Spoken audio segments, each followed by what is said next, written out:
Alabama's recruiting still hot.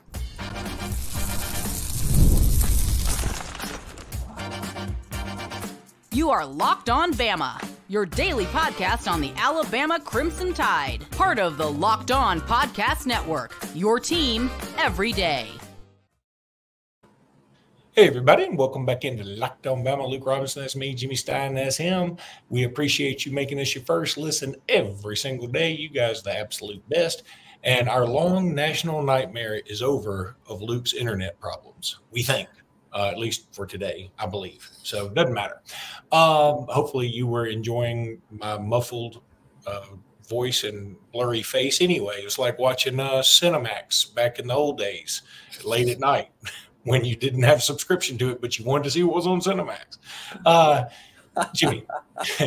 Jimmy, let's talk a little recruiting some more. Why did that hit a little close to home? It did. It hit very close to home.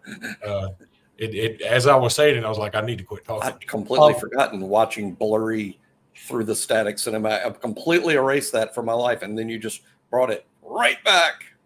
It's like, I think that's an abdomen, and I can work my way from that. Yeah. Hello, high school. Anyway, AK Deer. Yeah. A Kalen, is that how we say it? A Kalen Deer? I guess so. I've always said AK, and for a reason, right? Because he's never corrected me for saying that. Right. Let's stick with AK. AK Deer now being crystal ball to Alabama as well. I mean, for some people, he is the top running back in the country. For some, the second best running back in the country. Kind of big news. He was committed to Ole Miss, and really he was committed to Ole Miss in a bit of a surprise a few months ago. I think it was like during a flurry of commitments for Ole Miss, and now, ironically, there's a flurry of decommitments for Ole Miss. And AK Deer, sure looks like for all the world, he's going to end up in this class for Alabama. I don't know when he's committing, but it sounds like it's going to happen relatively soon. And some other folks like Caleb Cunningham have been sort of active on Twitter about it, not necessarily directly recruiting him to Alabama, but they have been, saying, just making overtures that they will both be at Alabama. Yeah, everybody at On3 and BOL, I think, this cycle, Tim Watts is batting 1,000. So I'm pretty sure it's been pretty consistent over the years, but officially predicted AK Deer to Alabama along with Steve Wiltfong. Got the old Fong bomb to Alabama. It's looking good. And let me tell you, this is one where I always felt like Alabama had a good shot at AK Deer. Always felt that okay, now we got a shot at this guy. But he had committed to Ole Miss, and Ole Miss had, like Luke pointed out, Ole Miss has been on a recruiting roll. Hey, look, that program, I give Lane a lot of credit because I've been a Lane critic and a Lane doubter, and I still am a bit in the long term, but I give Lane a ton of credit. He has built Ole Miss himself. Lane Kiffin has built Ole Miss into what I would call a top 15 program. Now, I realize that they actually might make the playoff this year, and they would have made the playoff a year ago. So top 15 sounds like I'm underselling them. I'm sure Ole Miss fans that listen be like, oh, Jimmy, they're in the top 10. Can't you read? Well, what I mean by top 15 program is I'm not talking about the forecast for this season. I'm talking about who are the best programs in college football today, which takes into account the last couple of seasons and as you foresee into the immediate future. I think Ole Miss is a top 15 program, and Lane has done a tremendous job. So when AK Deer committed to Ole Miss, Luke, I was like, I feel pretty good about flipping it, but Ole Miss has never been better in my lifetime. I know they were they were good at the end of the 60s, but I wasn't born until 1970. So this is the best Ole Miss program of my lifetime in terms of consistency of top 10-like performances. So I wasn't convinced that AK Deer would one day flip to Alabama. I only became convinced of that on Tuesday of this week when Tim confirmed it by predicting it. And I love him as a player, dude. He's a stud. He is. I like what I like most about him is the knock is probably burst I mean, if there's a knock, as much as you can knock a 5-star, the long speed's fantastic. The size is fantastic. It's hard to come up with a Bama comp because of his size. He's not Derrick Henry sized, but he's also not Mark Ingram, Justice Haynes size. It's kind of this unique build. Where does this fit in with Turbo being a part of the class? I assume Turbo would still be, would obviously still take him. But I know Ohio State is now pushing for Turbo because Jordan Davidson out of Mater Dei, it seems like he's leaning to Oregon now, or at least that's the rumor. And so it seems like there's some moving parts here. Yeah. This is our understanding at BOL, or the way we have pieced it together. Turbo Rogers has not been dumped by Alabama at all. No one needs to. It's not true. Alabama continues to recruit Turbo, but Turbo has not taken an official visit to Alabama. He plans to do that this fall. He has visited Ohio State. There is far more than a flirtation going on there. So Turbo is committed to Alabama, and Alabama continues to recruit him. Our best guess is Alabama would love to sign A.K. Deer and Turbo Rogers both, but I think certainly shouldn't be shocking if Turbo flips to Ole Miss. I mean, flips to Ohio State. That should not be shocking. A.K. Deer is the bigger deal here. Let's be honest. I mean, not just my opinion from watching Huddle, but the rankings speak for themselves. And those are universal that he's ahead of Turbo. Absolutely. I want Turbo in this class. I don't want to. He's even ahead of Jordan Davison. There was some gnashing of teeth last night about Jordan Davison and Oregon, as you pointed out, Luke. But I mean, A.K. Deer is ranked higher than Jordan Davison. It's not just my opinion. Watching Huddle, I think I like Jordan Davison a lot. I really do. But I think A.K. Deer, no one is clearly better than him. No prospect that I've seen on tape is clearly better than A.K. Deer. I like a couple others maybe as much, but no one is better than him. And the knock is competition. He plays in Quitman, Mississippi against Quitman competition. The knock is the competition too. But look, this is a size speed guy. Size speed guys hold up at any level. You think if that guy was playing at Thompson, he wouldn't be the number one back? That's insane. Of course he would. It's kind of crazy he hadn't transferred somewhere larger in that regard then. I mean, I know it's so easy for me to say, like, your family's got to get new jobs or whatever, and you got to move. But at least maybe to Meridian. Or to IMG. Oh, gosh. Well, that's complicated. But because that's a heck of a move. But even Meridian, which is just 20 minutes away, is the highest classification of football in Mississippi. But, hey, it hasn't hurt his recruitment. I mean, for one thing, like, hey, it'd be nice if you played against better competition. Well, it hadn't hurt his recruitment. Every big school in the country wants A.K. Deer as is, and Alabama does, and it looks like it's going to happen in terms of when. Who knows? Could be today. Could be signing day. I don't know. But I just know that BOL's predicted it, and Tim's batting average speaks for itself. Yeah, there's no doubt. One other thing I wanted to point out, you were talking about Ole Miss, and they hadn't really been good in your lifetime or my lifetime, and that's true. You know what this little run Ole Miss is on, and I don't mean to downplay it, because for an Ole Miss fan, they're like, what do you mean a little run? This is the best run we've ever had. Yeah, okay. It's all relative, though. It's a little run, and it's nice. I'm not downplaying it. It's nice. It's pretty cool to watch it happen. But it's very reminiscent of USC East, South Kakalaki, in the Steve Spurrier era, where I think they won 11 games for 3 years straight. And since then, they hadn't really done a whole heck of a lot. They've been, middling, and they've had a couple of upsets here and there, but overall they hadn't been great. And I feel like that's what's going to be interesting about Ole Miss. Do they have more staying power than that? Because I think now they've won maybe 3 10-year seasons. That's why I think they're the best of my lifetime. It's not just Ole Miss has been pretty good in bursts. That Eli Manning team in 2003 was really good. I remember it specifically. That was a good team. Some of the Joe Lee Dunn defensive teams were good. Yeah, Hugh Freeze's little run there, and we can, parcel that, But the Hugh Freeze run, they were good. I think with this Lane Kiffin thing, it does feel like, you use the term staying power. I agree. They're sort of good to stay as long as Lane Kiffin's the head coach. We'll see how long that is. I just read a rumor from a listener. Will Lane Kiffin be a strong candidate for the Florida job should it come open? I think he would be near the top of that list. Oh, I think so too. That would be very, very interessante, as they say on Dos Equis. I think Florida should hire. And I'm going to get crushed for this on the comments. And y'all go ahead, unleash on me. Assuming they make it to a bowl this season, I think Florida should strongly consider Deion Sanders. They would be a recruiting juggernaut. Yeah, they would be, but I don't know. I want to see Colorado make a bowl, though. Yeah, that's true. Before I say Deion has earned an SEC job. But, hey, you get that dreadful Colorado program to a bowl in just 2 seasons and recruit like he has in terms of high-profile players that he's gotten there.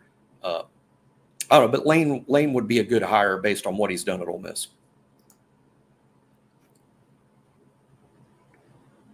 Let's talk a little eBay Motors now. Passion, drive, and patience, the formula for the winning championship, is also what keeps your ride or die alive. eBay Motors has everything you need to maintain your vehicle and level it up to peak performance. Superchargers, roof racks, exhaust kits, LED headlights, and more. Whether you're into speed, power, or style, eBay Motors got you covered, baby. With over 122 million parts for your number one ride or die, you'll always find exactly what you're looking for. And with eBay Guaranteed Fit, your part is guaranteed to fit your ride every time or your money back. Because with eBay Motors, you're burning rubber, you're not burning cash. With all the parts you need at the prices you want, it's easy to make your car the MVP and bring home that huge win. Keep your ride or die alive at ebaymotors.com. Eligible items only. Exclusions, well, they're going to apply. An eBay Guaranteed Fit is only available to U.S. customers. Jolie Dunn. I mean, all I can imagine with Jolie Dunn, you know how I used to say with Nick Saban, Saban will handle it. You know, like if you're worried about, oh, Alabama's got a tough game coming up, Saban will handle it. Oh, Alabama's got a real interesting recruiting choice to make. Oh, Saban will handle it. Oh, Luke's taxes are past due. Saban will handle it. That's how I always thought about Nick Saban.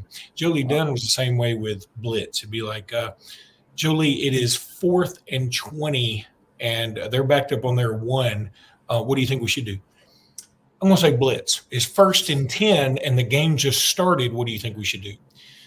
Let me think about this. Blitz. Okay. And Joey hadn't even kicked off yet.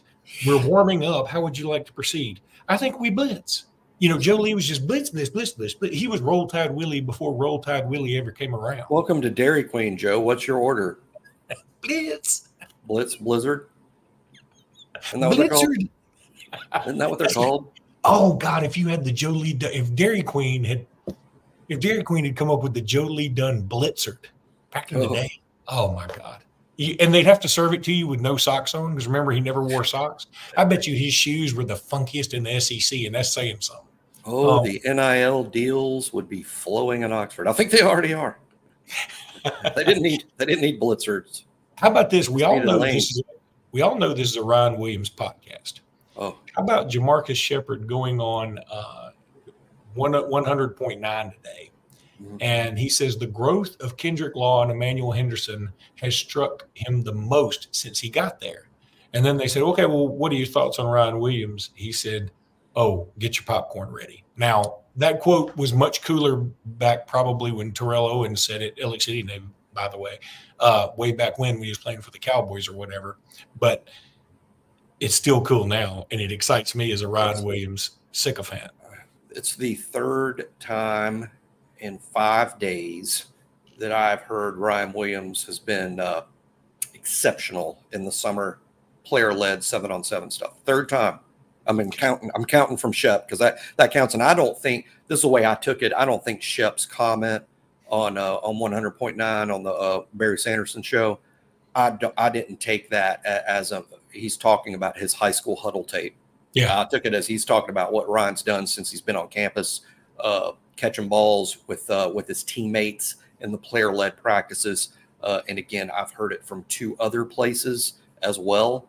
And to show how big a deal it is, and this is a Ryan Williams podcast, I've not heard that about any other player. I mean, that's the one that people are talking about. And am I surprised? 0. That's why we have a Ryan Williams podcast here. Yeah.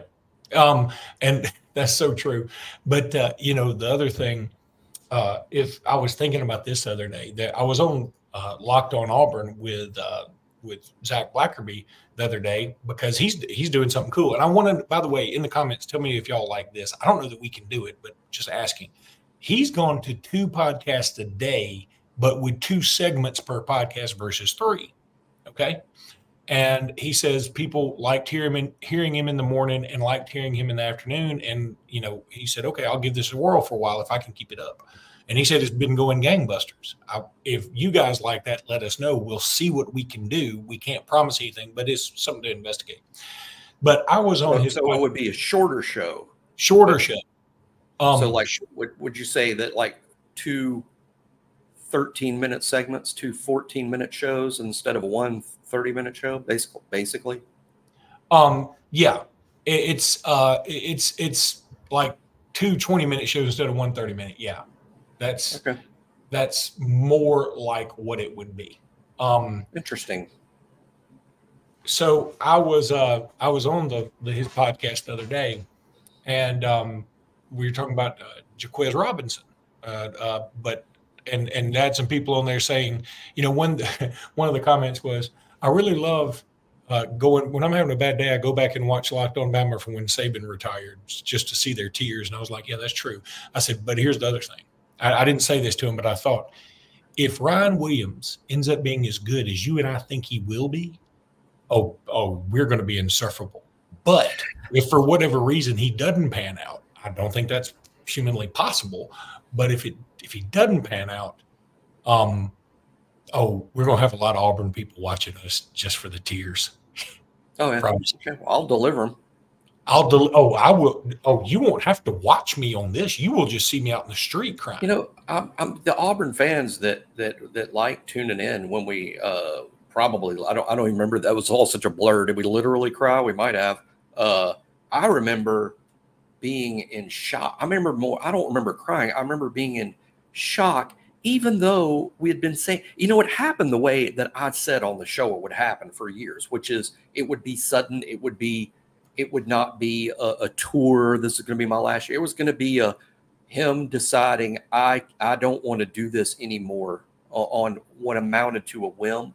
And while I don't know that it was a whim, and I'm just saying it sort of happened the way I thought it would, though there was still shock because, again, I've told the story 1,000 times. I don't mean to get off on this tangent, but we heard there was a team meeting at BOL. We knew there was a team meeting, and there was a couple of rumors that just seemed made up of, Saban's going to announce his retirement at that team meeting. But it did cause us to contact Alabama to is this team meeting, is it normal or is this a special announcement? And we were told by Alabama that they do not fudge with us at all either. It was a normal scheduled team meeting. So we're like, it's a normal scheduled team meeting. Y'all are freaking out over nothing. It's a normal, and it was a normal scheduled meeting. He just happened to announce his retirement at it. He just, at the end of it, he went, got him. He certainly got. So maybe we were into. I just remember being stunned for a while, and we did decide. Me and Luke decided to something we decided here at Locked On. Something we also had decided at BOL is that, hey, in those first few days, let's make this about Saban. Let's just punt on who's going to be the next head coach. But then Greg Byrne moved so fast. We wanted him to honor Nick Saban more than we wanted the focus to be on, hey, who's the next guy. But then Greg Byrne was like Flash with how quickly he got DeBoer on board and saved recruiting in the portal and even Ryan. Welcome back to the Ryan Williams podcast. We've come full circle. And speaking of full circle, we're going to come back around to Jimmy's countdown right after this.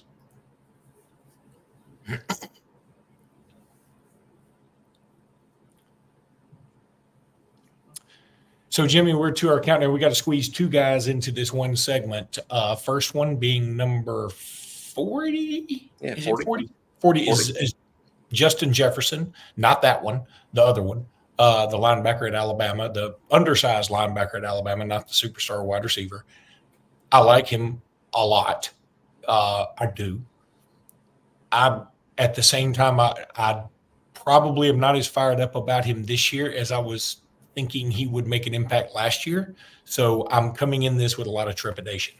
Yeah, I get that entirely. I was really fired up about Justin Jefferson, and still am to a degree. But here's the deal: he's risen to this point. He appeared. The reason he's 40, which is pretty high, that's the top half of the roster, is he appears to be the #1 backup off the bench in terms of the inside linebackers. We all know Deontay Lawson and Jahad Campbell are the starters there. They're fantastic players. They're big-time players.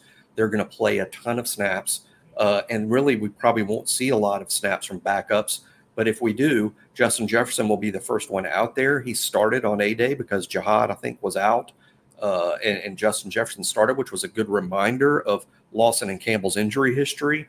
We may have to depend on Justin Jefferson this fall. Last year, like Luke, I would have been fired up. This year, I'm like, well, you're going to have to prove it to me a little bit. Again, he's a little small-ish.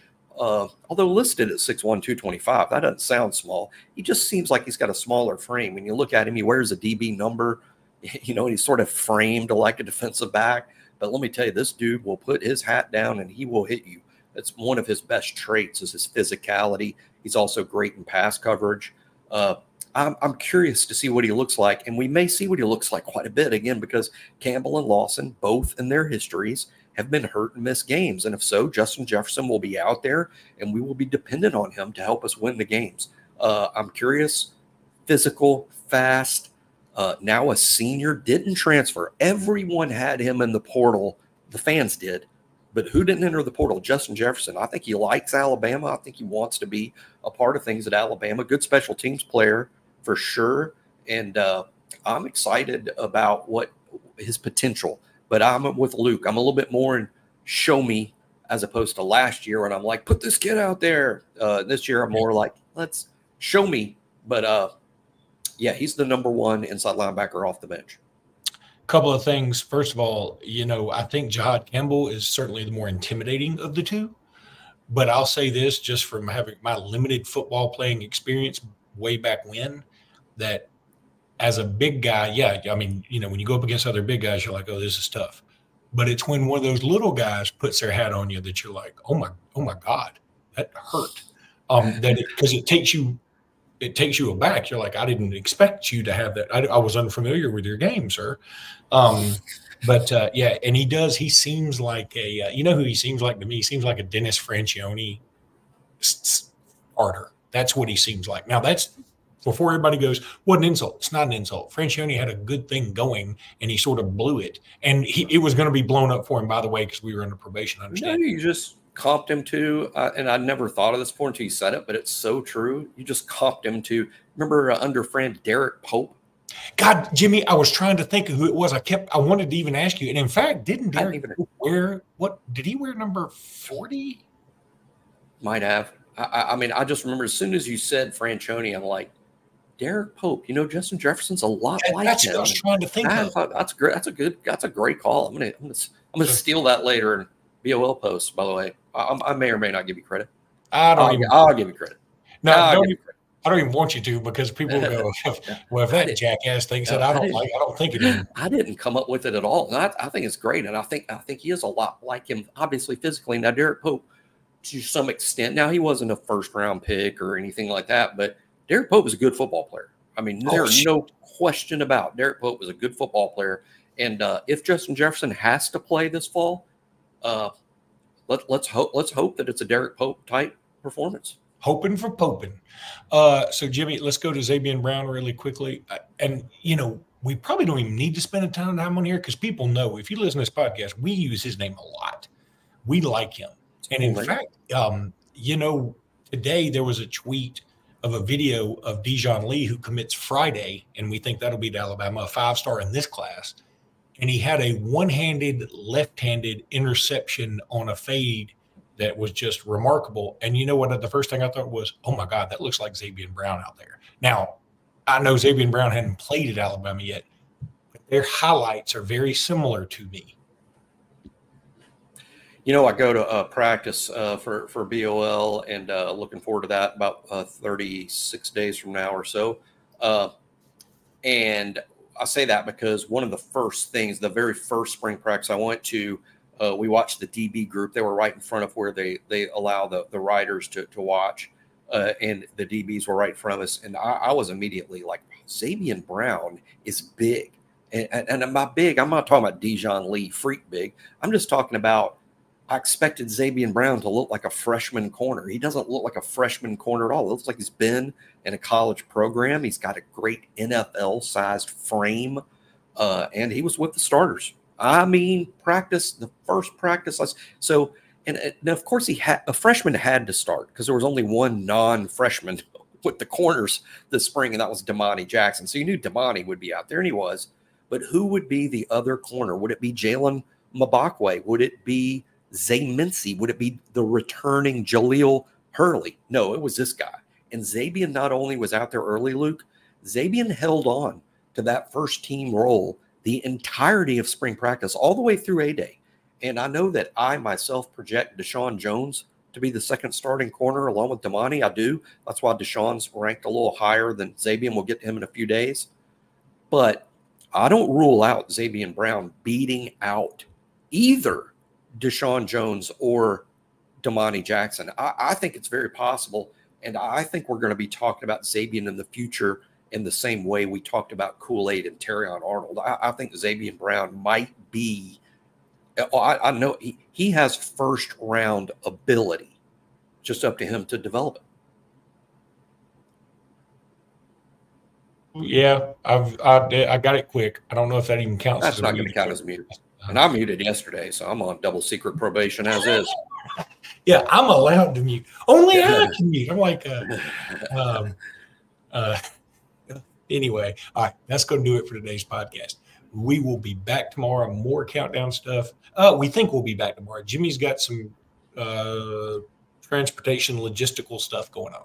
But we will definitely do a show Friday. We don't always do a Friday show, but we'll do a Friday afternoon show because obviously there's two big announcements coming up. One we feel really good about, one that's going to be suspenseful. So we'll do a Sharma is who he's alluding to. Sharma. We're not sure there, but we're going to do a show on Friday after BOL tells us what happens. Until then, roll tide, everybody. Roll tide.